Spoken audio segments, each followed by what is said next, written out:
I've always been into the hustle. I've always been an entrepreneur in the mindset. I started flipping homes when I was in my 20s. So it's always been part of it. I've owned a restaurant before and now into marketing. So I think it's just part of my blood. I don't think it'll ever stop.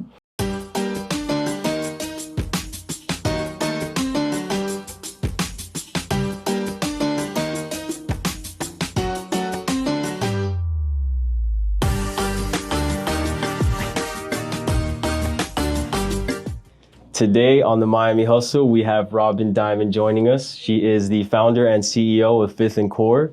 It is an honor to have you on the Miami Hustle podcast. So thank you for your time. Thank you for being here. We really appreciate it. Thank you. Thank you for having me. I'm actually really excited to be here. Awesome. So for the people that don't know, where are you from? Born and raised in Fort Lauderdale, left for 19 years and then came back to Florida. Nice. And how was growing up for you in Fort Lauderdale? Back in the day, it was actually good. It was kind of slow. I wanted to get out of here. I left, and then I came back, and it opened my eyes to bringing a business to Miami, all the things.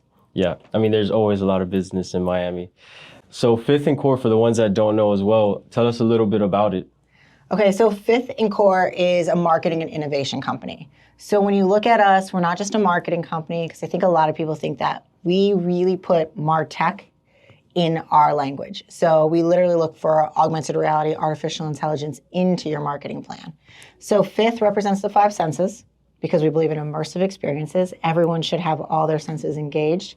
And then Core is Latin for heart, or the root word of courage. And to be a business owner, you have to have courage. Yeah, I agree 100%. And that's great that you guys use AI because nowadays that's the future. It's moving rapidly. And I feel like if you don't use AI as a business owner nowadays, you're only going to fall behind. I love that you say that because AI is, people are like, oh, I'm kind of using it, or I'm scared it's going to take my job. Don't be. Like, everyone needs to jump into it. And I think we've come out being transparent, being like, we're using it and we're leveraging it for everyone. Yeah, even ChatGPT, it's something that I wasn't familiar with, and I try to stay away from it, or at first, and then I started using it. My brother told me that I should really use it, and I should not only use it, but like pay for it every month because it's very valuable. I started using it, and it's literally like my assistant. It speeds up every process that I need to, like, if I need to know something, it tells me what I need to know and more. Exactly. For us, like, I think I was sharing with you earlier that we've been in 8 cities in the past 11 days. Moved around that many times. And with that, like, your brain is not always on. So to be able to leverage something that can help you get to the next level, it's like using a car to get where you need to go faster. You could walk, but why not get there faster? Yeah, for sure. And in business, you have to be fast. You have to move fast. Nowadays, yeah. Were you always into business? Like, tell me about your high school experience and then going into college. Did you know you were going to be a CEO and a founder of a company, or is this something that kind of found you? No, I've always been an entrepreneur. Since junior high, I went to junior high in Pompano Beach, and I was selling blow pops out of my backpack and running a business, so much so that they had the principal tell my parents that they had to shut me down. But I've always been into the hustle. I've always been an entrepreneur in the mindset. I started flipping homes when I was in my 20s. So it's always been part of it. I've owned a restaurant before and now into marketing. So I think it's just part of my blood. I don't think it'll ever stop. Wow. I mean, I could definitely relate. I tell people all the time, like, you're a hustler when you sell candy in high school or in right? school. Like, my first story about being an entrepreneur was in middle school. I remember in elementary school, we used to sell the world's finest chocolates as a fundraiser. Yep. So then I got to middle school and I had like the most money I ever had from a birthday. I got like $250 from because everyone asked me, what do you want for your birthday? And I was like, money, money, money. So I had $250 and I had the option. I was like, all right, now I could buy a PS2. And then I thought about it and I'm like, but if I buy a PS2, I can't even afford a game. So I'm like, I need more money. Like, I just need to make more money. So then I thought about the world's finest and I bought $500 worth of chocolates, which my parents thought I was crazy. But at the same time, they respected it. And they're like, you better sell it. And then I did. And it was a great, amazing feeling knowing that I could turn money into more money. And that's how it started for me as well. That was my blow pop business. Except I got blow pops from church, from like knowing Bible verses, and then literally sold those blow pops. And then it became going to Costco and the hustle of that. And I think that's the part that, like, when it's in your blood, it's in your blood. Mm-hmm. Some people love not having that, but I'm like, like you, I'm like, well, how do I make more money? I could get this, or I could use that money to invest in my company. Yeah. So you started flipping homes at 20. Tell me about that. How'd you get into that? So I'm a little bit older than everyone thinks. I was part of the downward turn of 2008 in the housing market and saw people crashing the housing market. They would not give a loan to anybody, or they wouldn't rent to anybody. They would give a loan, which is insane. So started buying Section 8 homes, fixing them, living in them, and then moving on to the next one. And so just did that rinse and repeat for several years. The house I have in Boca right now is my 14th home. And people are like, do you get emotionally attached? I try not to, but they've always been a step to get me to the next step. That's amazing. And did you ever have a mentor throughout the process of being an entrepreneur, or you Oh just my gosh. self-taught? No, I have several mentors. To this day, I have a totally different group of mentors right now than I did when I was younger, but in each stage of my life, from the houses, I had mentors, into owning a restaurant, I had mentors that actually came from Darden restaurants, so they had been in training, they've had to help me, they helped me with like standards and operating procedures, but now my mentor list is like stacked diesel. It's amazing. They're like my That's closest friends, and honestly, I don't think I could do life without them. very necessary, especially being an entrepreneur. Like it's people think that being an entrepreneur, you're doing everything on your own, but in reality, you need to learn from others. Yeah. So the restaurant business, I know, is one of the hardest businesses to get into. What made you get into that? That's what people would say, it's a huge risk. It's the dumb thing. It was honestly because I've been working in them. Again, when I graduated, the market was taking a really bad turn. So from college, it was hard. Restaurant is where you can hustle. You understand this. And obviously I like money. So if the harder I worked, the more shifts I picked up. And so picking them up, learning, I became a trainer. And from that, the trainers broke off and they decided to start their own restaurant. So the restaurant is named after me and my ex-business partner. And it just boomed, but it eats your soul. No one understands that the restaurant business is 24. I think being an entrepreneur is 24 hours a day, but that's a beast. Yeah, well, shout out to all the hospitality workers out there. We know we love you guys. I mean, I'm a hospitality worker myself. I love bartending, and it is a hustle. And what I like about it is that the money is good, especially in Miami, but it provides you that flexibility that you need as you're building something else on the side. I mean, I was still a VP of a tech company. I was VP of marketing at a tech company and still worked in the restaurant industry. Why? Because one, it's leads. It keeps you sharp in your sales. It keeps you connected into like the world. And so I think everyone should work in the industry. It teaches you something. It humbles you. Mm-hmm. And it's very good for you. It is. And it teaches you a lot of people skills too. I think that's very important in any business venture that you go into. Yep. And you have to be nice even if you're having a bad day. So right, it's just like, okay, I'm going to be nice. Yeah, I feel like it's good karma. It is. So, I mean, it's not easy, like you said. It's a very intense business, but it builds character for sure. So you were a VP of a tech company. So when I moved from New York... I feel like you've done a lot of things. Shout out to you. Shout out to the hustle that you've put in because it's very inspiring. Thank you. So I left the restaurant industry. I had a stroke. And so I left the industry, moved to... You had a stroke? Yep. Wow. Yep. That's scary. Maybe we should back that up. Scary. I actually did. That was the best gift I could ever say that ever happened to me. Not at first. I would not have said that at first. But I think it was the biggest blessing because it made me pause and I feel like God was teaching me something and he humbled me and helped me grow a lot more. So I moved to New York and again, want to be humbled. You think you're a big fish as a restaurant owner, you move there and you can't even get a serving job and you're like, okay, I'm going to learn. So I worked in marketing and I worked for a marketing company up there. And obviously you're in New York, you have to work 2 jobs. Worked in bars and restaurants at nighttime. And so from there, I decided I wanted to move to Florida, back home, and I wanted to buy the house next to my parents. And so that's what I did. And in that transition time, I worked for a fantastic company, which we are a spin-off of. And I was a VP of marketing for a tech company. And like I said, I still worked in the restaurant industry. So that you did all of that after you had a stroke? Yeah. It's been 12 years. Wow, that's amazing. I mean, how do you keep your mind strong? Because, you know, I'm sure it was a scary time when you had that, and I'm not sure what health issues were going on, but that I feel like most people, they wouldn't take this huge risk after having something like that happen to them health-wise. But you just went out there to New York, started pretty much a whole new life, and continued grinding. Like, what keeps you going? Oh, you're asking, like, that one choked me up. No one's actually ever asked me. No one, out of all the podcasts and everything I've spoke at, no one's asked me. I think I got a refresh on life. It's like one of those moments that literally grabs your attention and it changes you forever. You realize how fragile life is.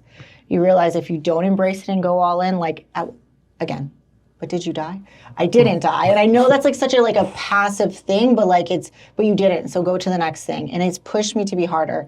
There are days I still feel it. People ask, they're like, well, do you feel it? And you can tell when I'm super tired, like it's been back-to-back flights recently, and staying up and going out with clients and all the things.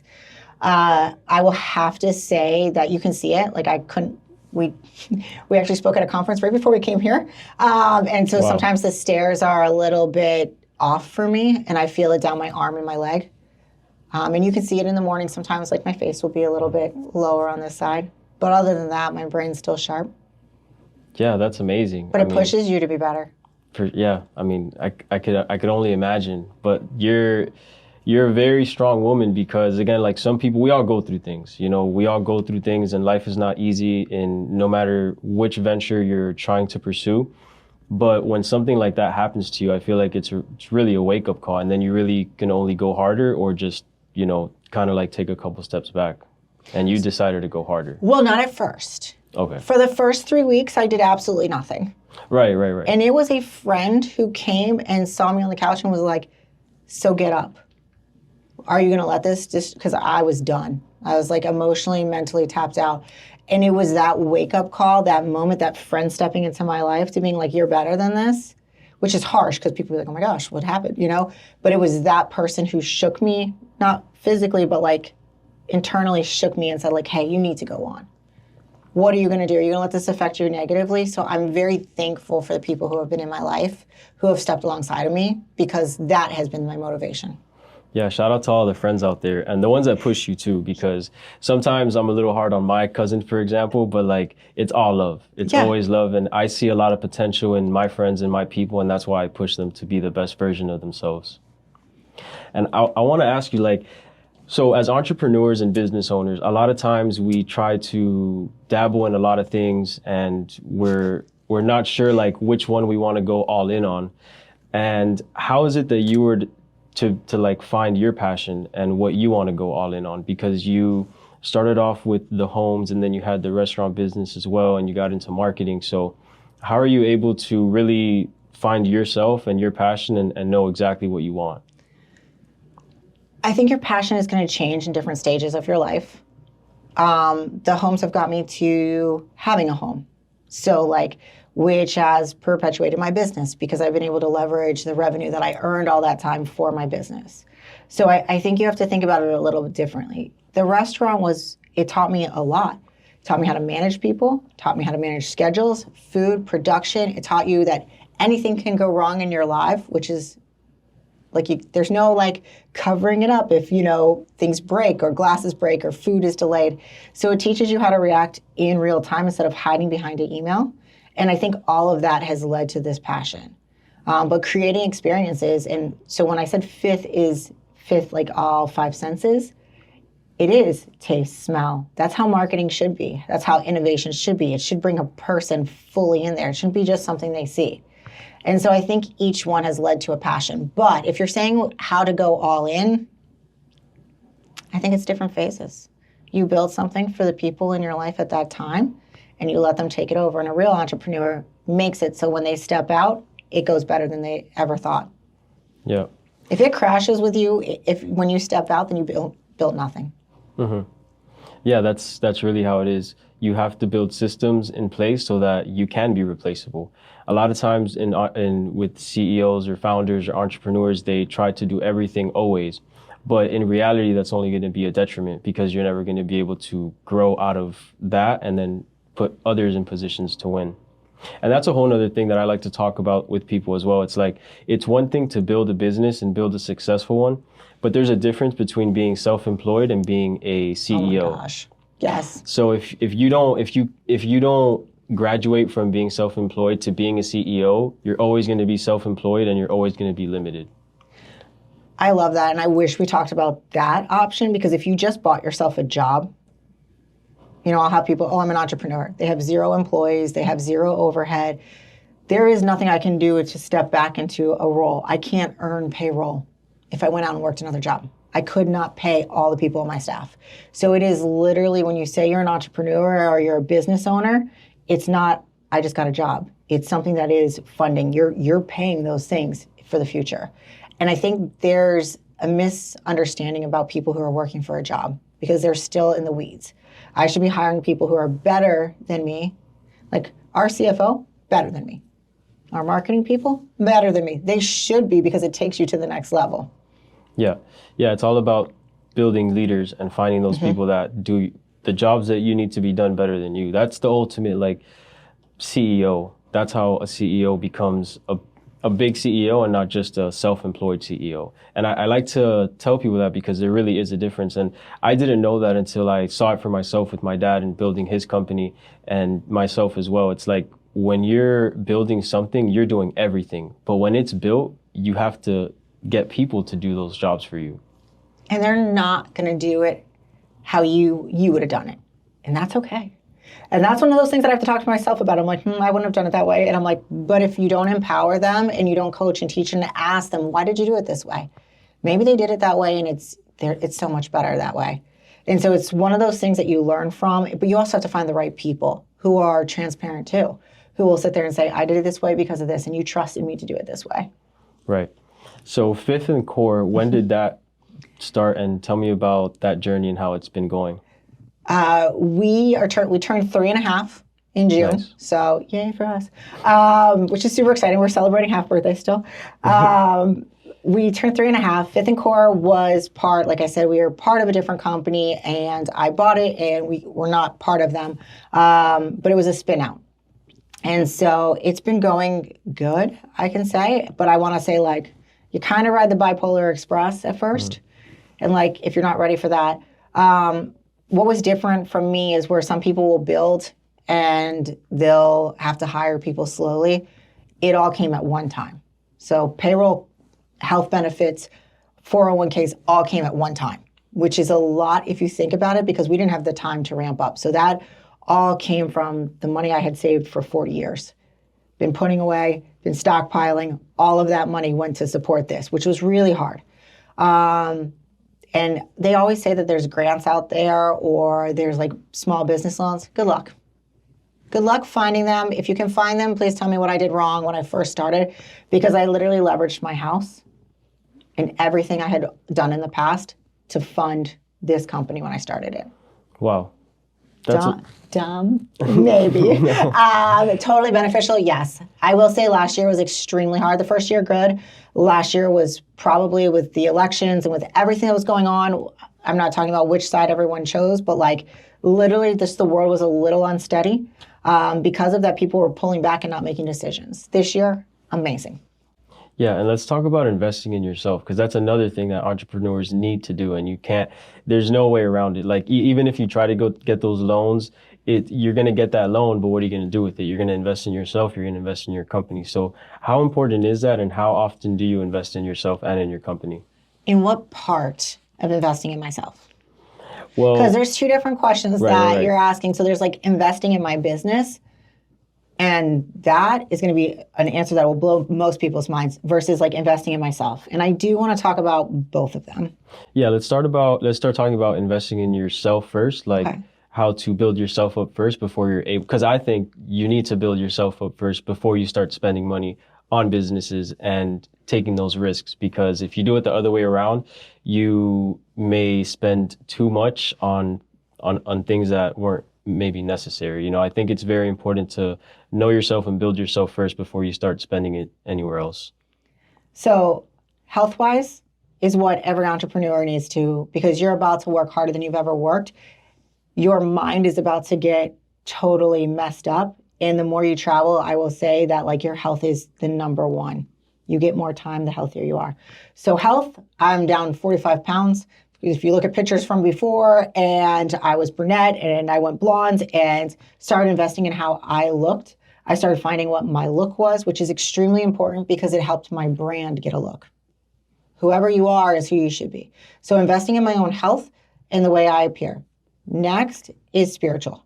Whatever that may mean to some people. If you do yoga, that's great. Or if you pray, that's great. Find spiritually someplace that you can ground yourself. And that is something that I constantly do a check on. And I have an accountability person in that. The next is mental. Either talk to a therapist, talk to a networking group, talk to people who are about to pour into you, and mentally prepare. Because mentally as an entrepreneur, nothing is the worst than you write checks that your body cannot cash at that time. And the mind games or the sales, the wins are really high and the lows are really low. It's also extremely isolating, and no one talks about that. Everyone sees like, oh my gosh, you're in all these pictures. And at nighttime, no one's there writing paychecks for you. No one's there writing out the credit card. No one's worried about payroll and where the bills are gonna go. No one's chasing that client. Legally, no one's doing all those things. So like mentally, you have to be strong. So I like say health-wise, spiritual-wise, that. And then physical, getting up and down on stage is physical. So like get to the gym. It helps all the other things. It does, yeah. I do sauna and cold plunge. Everyone makes fun of me.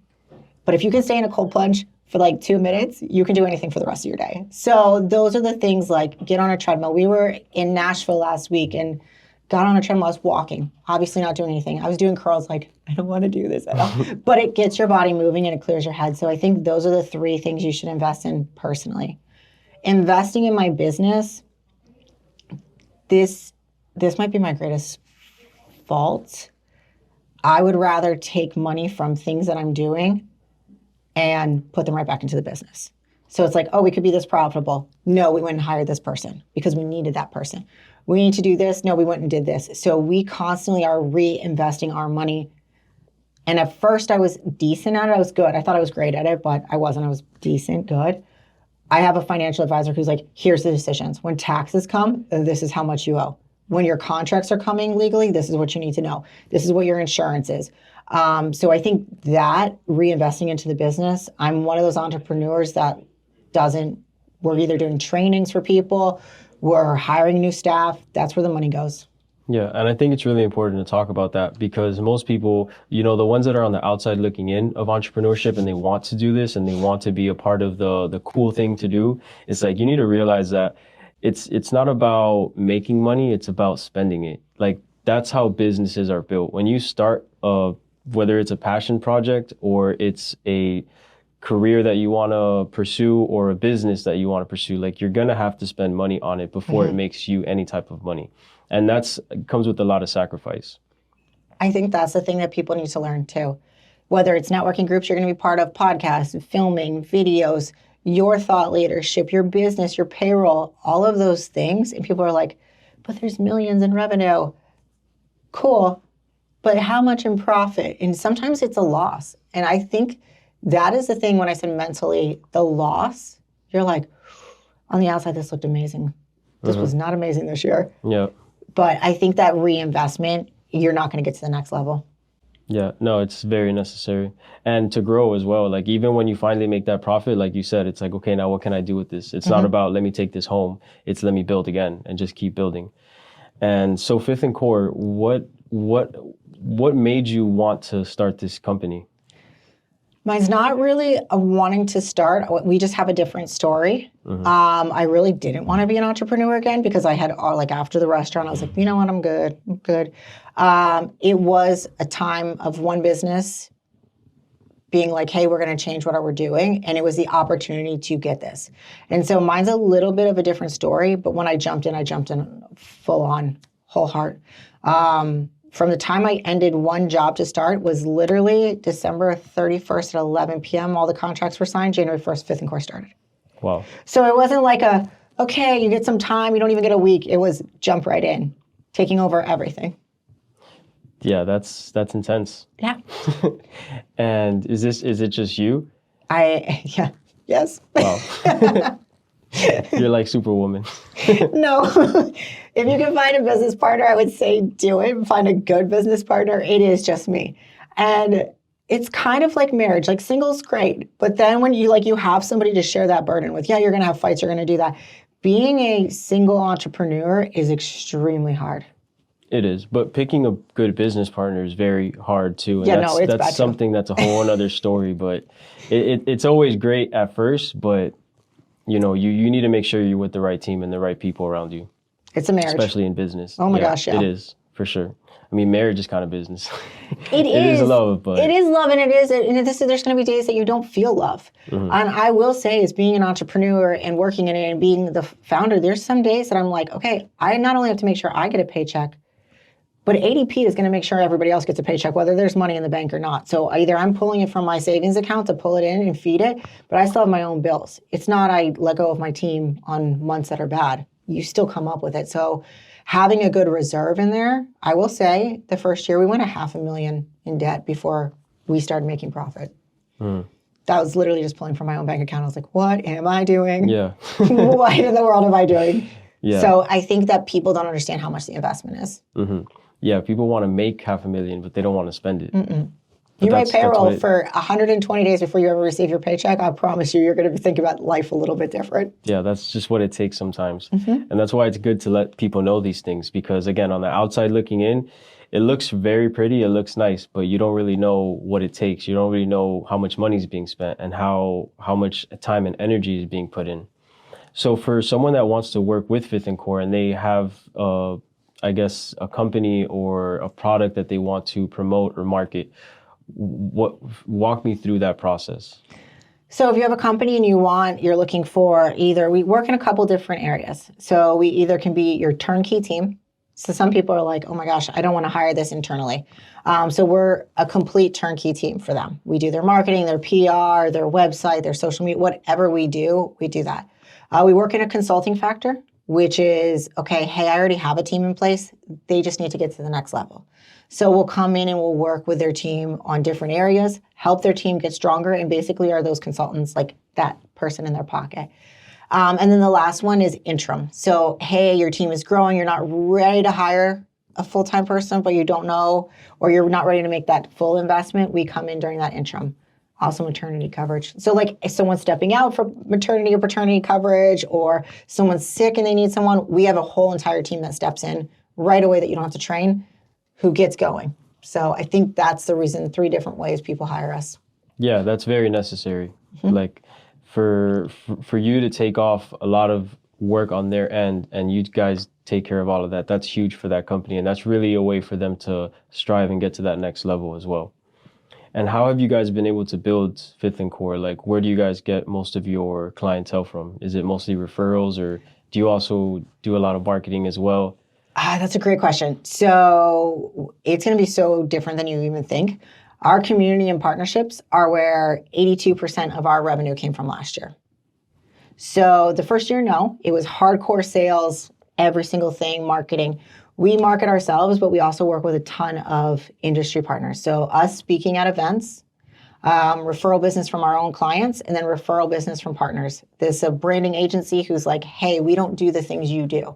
And you would think we were the same, but we're not. They do branding. They do it extremely well. I would hand all branding over to them. We do, their social media, their website, the PR, the events. So it's working with different partners, collaborating with them, and that is what's been the driver. So community and partnerships is our number one driver for our marketing budget. And would you say most of it is local or is it from anywhere? Like anyone could reach out? So everyone thinks because we are a Miami-based company, they're like, oh, so all your clients are here. And I'm like, we have like 3. All of our clients, we were just in Nashville, Dallas, Texas. We were in Maryland for 19 hours. We were in New York. So our clients are all over the US and global. So we do have several fluent language. I think it's 4 or 5 fluent languages spoken on our team. Everybody on our team is based in South Florida, but our clients are all over, not only just local, but national. That's amazing. Thank you. I mean, yeah, when you can go from a local company to a national company, that's always a goal. Yeah. How often are you traveling? You're asking me on the wrong month. So from June 1st to July 9th, I'm home for 5 days. Wow. Yeah, so we travel a lot. That's intense. We travel a lot. We speak at a lot of events. We're really known in the aesthetic and medical industry, so we speak at a lot of those. This morning, we did another marketing technology conference here in Miami and then came straight here. So we are constantly speaking. We're constantly working with communities. We work with a lot of product companies that come in and will ask us to speak for them. So we travel a lot. And that's how you get like a lot of clientele as well? Yeah, you have to be out there. You have to show your face and meet people. Shake hands is another huge thing, like networking. Networking, we are so involved with different groups, like from Entrepreneurista to Female Founder to, like, we look at different groups that are national groups that we plug into, but also we go and visit our clients in person. And I think that's another thing about us that's different. We go to conferences and we'll go to Vegas. We always joke about like where we should put maps, like pins on maps, and like those are very important. And every time we go to a new city, we literally post it on LinkedIn and we're like, these are the cities. Coffee or cocktails, which one do you want to meet us in? And people will reach out like, hey, saw you're coming to Nashville. Hey, I saw you're going to be in Dallas. Hey, you're going to be in Vegas. You're going to be in Portland, Maine. We would like to meet with you. And that's really where we start getting it. Like, we're like, we love to meet with new people. Nice. Yeah, it's very important, for sure. Your network is your net worth, for sure. And everyone says it so casually, but it is. You should be out there all the time. And it's amazing to like business development people or salespeople who are not out every night. You should be out, not with your friends, you should be out meeting people. Yeah, for sure. So what advice would you give to someone that is wanting to start a business or wanting to, you know, become a CEO eventually? Like, what does it take? I would say the number one thing, and I wish I would have done this when I first started. So I did not do this, but find 5 people that you want to emulate their lives. Meaning you look at their life and you say they have a healthy family. They're financially where you want to be. I don't say surround yourself with people who are just like you. Find people who are not like you. And then have them hold you accountable. If they are epitome at a totally different level, have them hold you accountable. That's 1. 2, whatever you think it's going to cost you, 3x that. 100% something will go wrong, 3x it, because that is, most businesses fail because they are not funded. And that is something. And then I think my third piece of information is get a good lawyer. And I think, and that is not, because people are going to sue you. Not at all. Because there are going to be contracts that are coming in. There's going to be employee agreements. There's going to be things that you have never seen. And if you think ChatGPT is going to be your lawyer, you're mistaken. You need a tax lawyer. You need, because now you're going to start having a trust. You're going to have money. Like, what happens if something happens to you? If something happens to me tomorrow, hopefully not, my team is taken care of. Payroll is taken care of. And that is totally different because even private equity companies don't look at it that way.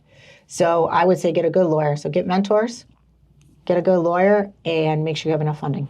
Yeah, it's funny you say that because I said that to one of my friends recently. I was like, when you have attorneys with you, they're the ones answering all of the questions that need to be answered. And you, as a person that's not an attorney, you don't know a lot of things. So I was like joking around with them. I was like, man, I feel like sometimes my therapists are my attorneys. they are. I think I call them way too much. I'm like, okay. Exactly. Yeah, it's like I'll have a bunch of questions, a bunch of I don't knows, a bunch of I need to knows, and then I'll sit down with my therapist, aka attorney, and then we'll go over everything. We'll go over all the paperwork, we'll go over all the contracts, and then I walk out of that meeting like feeling refreshed. Yeah. It's very necessary. It is 100%. And I did not know that when I started. Yeah, same. It's just something that you a lot of times you have to just go all in and you have to start walking the path to then realize these things. Because that's great advice, and I'm glad that you shared that because no one told me that either. Like, attorneys I always thought was something when you're in trouble. Yeah, it's not. It's like to keep you out of it in the beginning.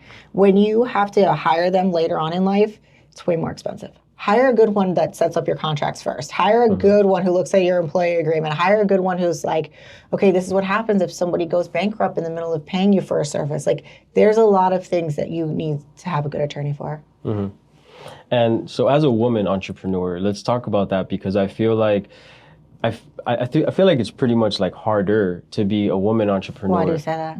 Just because you may not be taken as serious as opposed to, depending on what industry you're in. But I feel like, you know, it's always looked at as men are the ones that are building businesses and building this and building that. And women are like, they could be the assistant or whatever. But in reality, it's like women, in my opinion, are more powerful than men in a lot of ways. But that's not something that a lot of people would agree on. Oh, man, you are just jumping into some great questions. Okay, because no one, again, asked this question. I don't look at it as a disadvantage. I will say that there's a different air about it. And I mean, men can say something like, stand up and do that. I'm considered the B word if I say that. Oh, he's strict. Or like, so I love Joe Rogan and I love David Goggins. If I walked around acting like David Goggins, people would not think that I was crazy and exciting and inspiring. They'd be like, she's a psychopath. Unfortunately, that's the thing. Like, well, I can work out like them. I think the other thing is where life people feel like they have to give me advice. Like, do you have kids? Or how many kids do you have? And I'm like, I don't have any that I know of. Though I started that joke a long time ago, it's just not, did I want them? Yes. Oh, well, you're not a working mom. Imagine being a worker. So I'm not good enough for women. And I'm definitely not good enough for men. And I'm like, so where am I supposed to fall in this? Because I'm not a mom. I'm not. I'm supposed to be soft and gentle and loving and compassionate, but I have to also make sure I can grind harder than a guy. Those are the things. I never say it's a disadvantage. I actually try to have my team not say that I'm a women entrepreneur. I'm just an entrepreneur. But I will say, even though I've been fighting that battle to not put that title in my title, it is. I've had contracts that people with big companies that they're like, oh, well, and I'll bring in a male counterpart and they'll be like, okay, well, we'll pay you. I'm like, are you freaking joking me? Yeah. I mean, I think it's very inspiring. It is. It's harder. You feel all the feelings, but you have to look a certain way, but the standard is a lot higher. Mm-hmm. It's funny because there's another episode that we had, and it's one of our other hosts. Her name's Carla, and she was speaking on that with a guest that was also a woman entrepreneur. And that's exactly what they said. It's like, it's funny because us women, like when we have to be stern about things and we have to really like be like diligent, like just on point with what we're going to say and what we're going to do, we may be referred to as the B word. And then it's like, but in reality, we're just being man. Like we're just doing what men do, you know? And that's where it becomes a thing where it's like men, they don't look at it as a certain way, but when a woman does it, they look at it as a different way. And it's like, it's hard to, as a woman, be assertive and dominant in a field that is mostly dominated by men. And we're more in the technology. So we are very dominated by like some male industry. And we're in technology and we're in medical. And so it's very much so. And unfortunately, that's the response. It will be amazing once we copy in the men on our team, how all of a sudden the answers change. And I'm like, did we forget who? Okay, cool. Yeah. I think that's the challenge. And I also think that women hold other women even more accountable. And it's not even accountable. I think it's under a microscope. Mm-hmm. And what makes you guys different, Fifth and Core, different than other marketing agencies out there? So we're not an agency. So that's what makes us different. We are a marketing company, and we're a MarTech company. So we're an agency, we'll give you an account executive, and that account executive is the only person, and then there's like the people behind the curtain that actually do the work. With our team, if you have 3 people and 3 different titles, you're gonna see all 3 people on a call. All 3 people will be copied into email, which gives that person like, okay, our project manager is Anna, and Anna's gonna send you an email. And Lexi is our director, and she's going to make sure your strategy is good. And then this person's delivering this, because there are different roles in each person. And we don't hide behind an account executive. It would be cheaper for me to have one person on a call, but no, we bring out our team on each one. The other thing is I'm copied into every email. I'm pretty sure there's no agency out there that has their CEO copied in. And it gives people anxiety. We were actually at a conference and someone goes, do you have 987 emails? I was like, yeah, because I've been speaking. I was going to say, you saying that gave me a little anxiety. I know, I'm so sorry, but it's one of those things that I can read them and I can check them off. And at nighttime, and they all joke because they know I barely sleep, and they'll be like, she'll go through each one, and it's just to make sure everything's going smoothly. Mm-hmm. I mean, that's holding yourself accountable. It is. And your team as well. And I'm sure a lot less mistakes are going to be made if you're overseeing everything.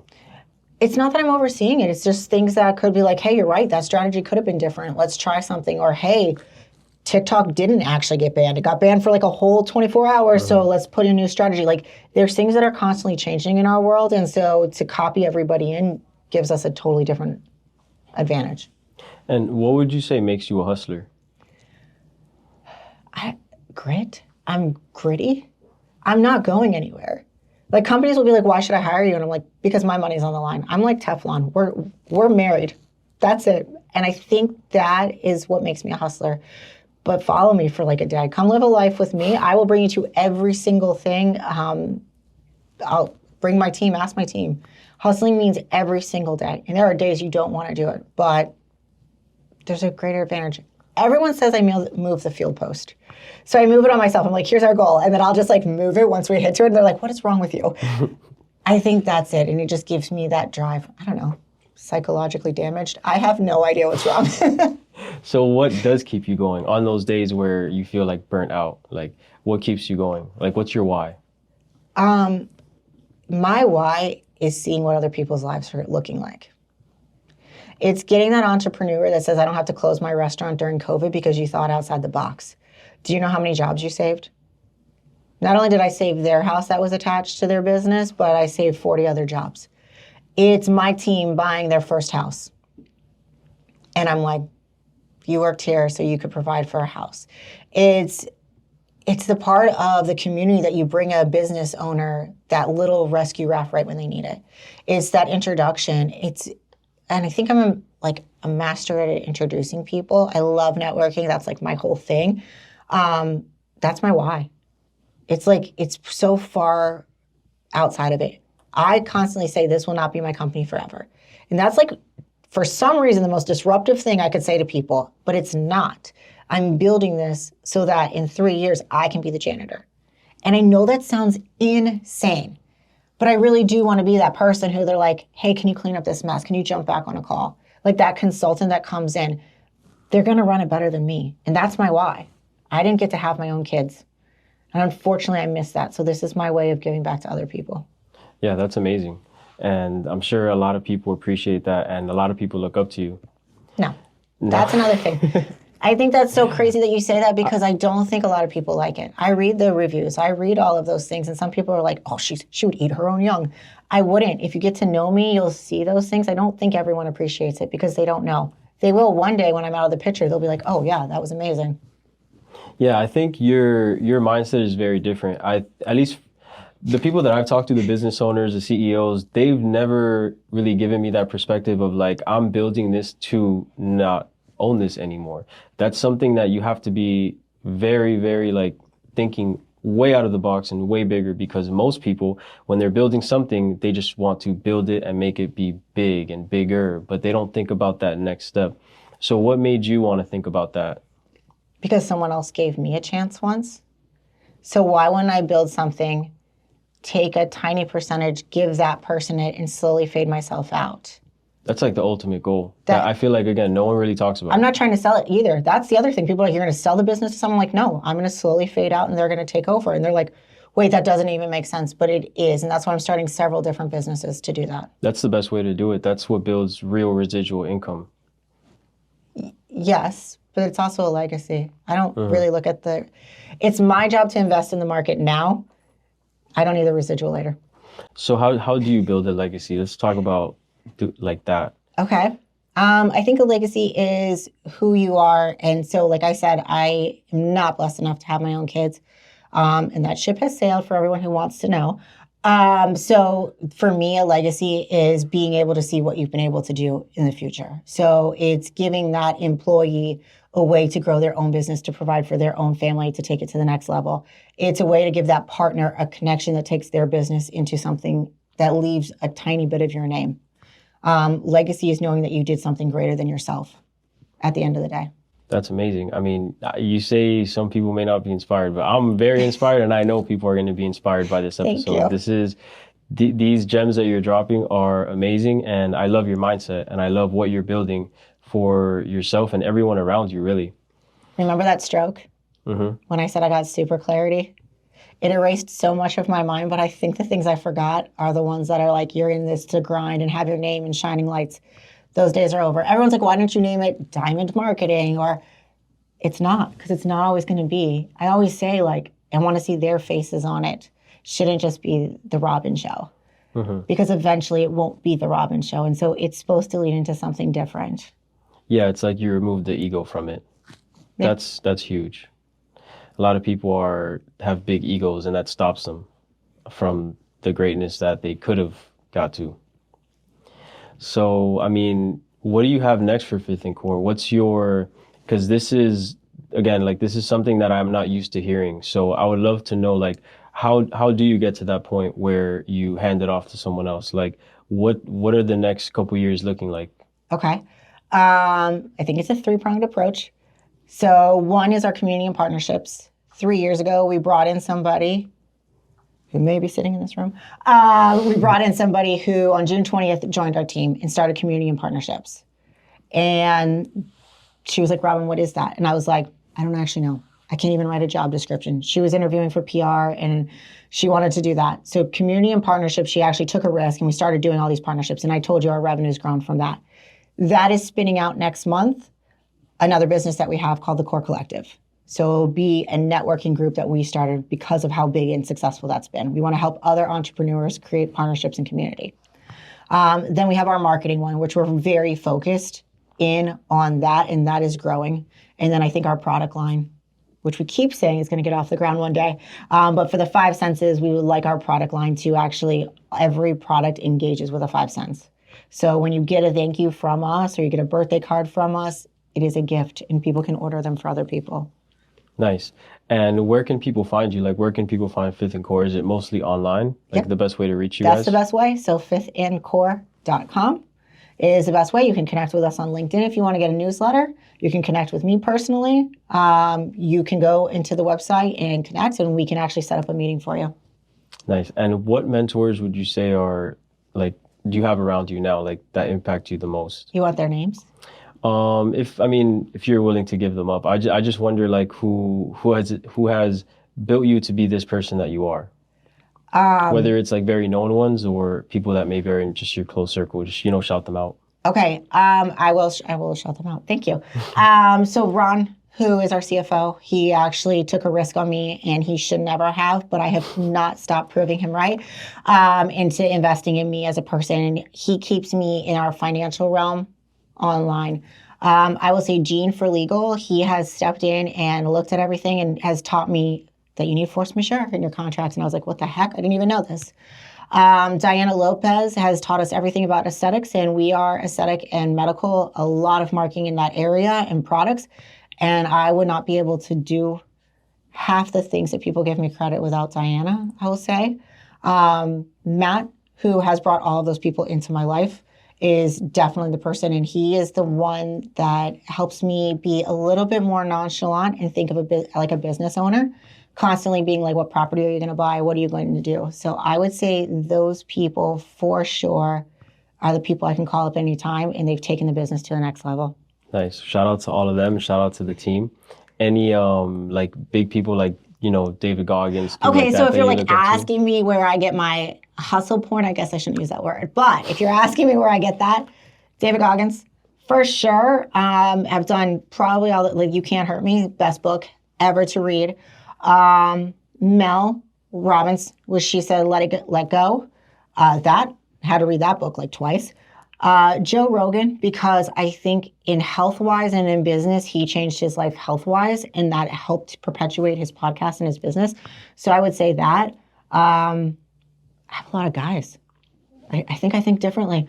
I would say for sure those people are the ones I look to, and I'm like, okay, I can wake up and do that. And how important is reading? Oh my gosh, I read all the time. Mm-hmm. Reading is, and I read books that like inspired. It's 75 Hard. I've done it twice. I was actually, I'm thinking about doing it again. I need to stop being lazy and do it. That was life-changing. I think Let Them, that was a great book. Because when you start saying it, it really does help you. And You Can't Hurt Me, I think being an entrepreneur and David Goggins' way of weird of thinking, it really helps. You need to find books that help educate you, but also feed you mentally. Yeah, I agree. I like to preach that as much as I can because I feel like reading is something that is overlooked, but it's super necessary. And a lot of times people talk about audiobooks, which is fine. Like if you're on the road or if you're working out, you could always listen to an audiobook. But it's very important that you sit down and you read as well. Because when you sit down and read, you're not focused on anything else. You're not focused on your workout and listening. Right. You're not focused on the road and listening. You're literally sitting there and you're building up your subconscious mind. And what I like to do as well is I'll use a highlighter. So a lot of times I'll have great books, but if you don't have too much time to read the whole thing, you can just go back and look at the highlights. I love, if you look at a book after me, if I give you one, it's going to be like completely highlighted. And that's super important. I circle things and I go back and I read them. And so obviously I have a short-term memory issue because of that. And that is super important. And I think everyone, good old paper, not an ebook, like good old paper books really do help. Yep. Yeah. So, I mean, this has been a great interview, a great episode. I really appreciate your time. This is the first episode that we have with you, but what I like to tell all of my guests is we're documenting people's success. So we got to know Robin today. We got to know Fifth and Core today, but as you can see, she's definitely not stopping. She's going to keep going. By next week, you're already going to have a bunch of goals accomplished, I'm sure. And she's going to keep traveling, keep building. So we would love to have you back on, whether it's a couple months later or next year. We like to have our guests, reoccurring so that we continue to follow up with them and continue to see where you were the last episode. And when you come back, we'd love to see where you're at now. And eventually you're going to get to the point where you can walk away from Fifth and Core and then go on to your next venture. And we'd love to follow you. So make sure that you follow Robin if you want to let them know where they could follow you and best way to reach you, contact you. Sure. Connect with me on LinkedIn. I think that's the best one. You can follow us on Instagram. Supposedly I have a TikTok. Don't follow that. Or you can do it on Instagram if you actually want to see a day in the life of an entrepreneur for real. You'll see me cutting my own grass. I think those are the ones that you should follow. So my name is Robin Dimond. Again, there's no A in Diamond, but you can follow Fifth and Core or me. Amazing. Thank you so much for your time again. It's been a pleasure. Until next time.